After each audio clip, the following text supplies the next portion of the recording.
This is our variable speed vertical bandsaw. Let's go ahead and turn on the light with this switch here. Now we can go ahead and turn on the machine. First, we're going to press this green button. That just starts the motor of the machine, but the blade is not yet moving. Now we need to select the speed for the machine. You'll notice we have labeled on our machine right about 12 o'clock steel or harder materials.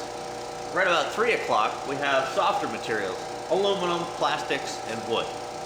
On our dial there's a little yellow indicator right on the bottom left on 0 now. We're going to twist that around for the material we're cutting. I'm going to go ahead and turn it up to about 12 o'clock.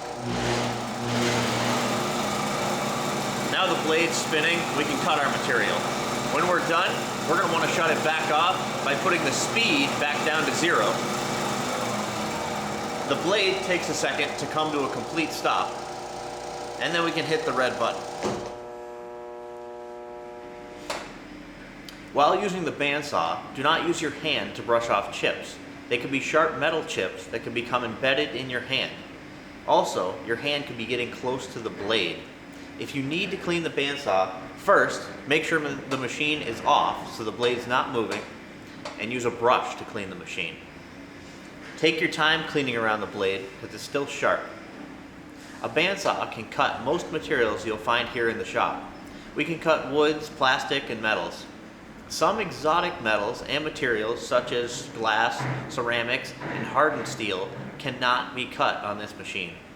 If you're unsure what material you have, please ask for help identifying it before you try and cut it. When we're going to cut our part, we turn on the machine and select the speed for the type of material we're going to be cutting. Then we're going to take our part and place it flat down on the table. We want to make sure when we cut our part, we have one hand on each side of the part pressing right through. We never want anything behind the blade. If my finger is behind the blade and I cut through my part, I'm going to continue into my finger. So one hand on each side of the blade pushing right through. If we have a very small part and we can't safely get our hand on each side of that part, we can use a block of wood. We can put the block of wood behind the part, line it up in position where we need to cut, and then we can get our hands further away on that block of wood, helping us cut it off. Anytime you use the bandsaw, make sure you take your time and pay attention to where your hands are at all times. While cutting off your part, make sure you leave some extra material. If we want our part to finish at exactly 3 inches, we need to leave a little extra to machine after we cut it.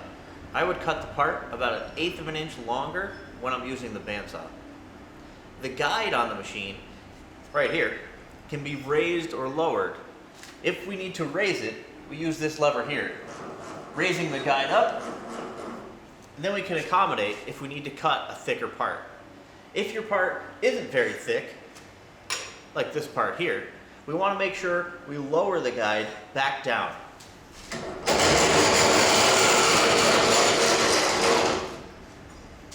That gets our guide closer to our part, sturdies up the blade, making a better cut, and protects all these extra teeth, making it a little bit safer.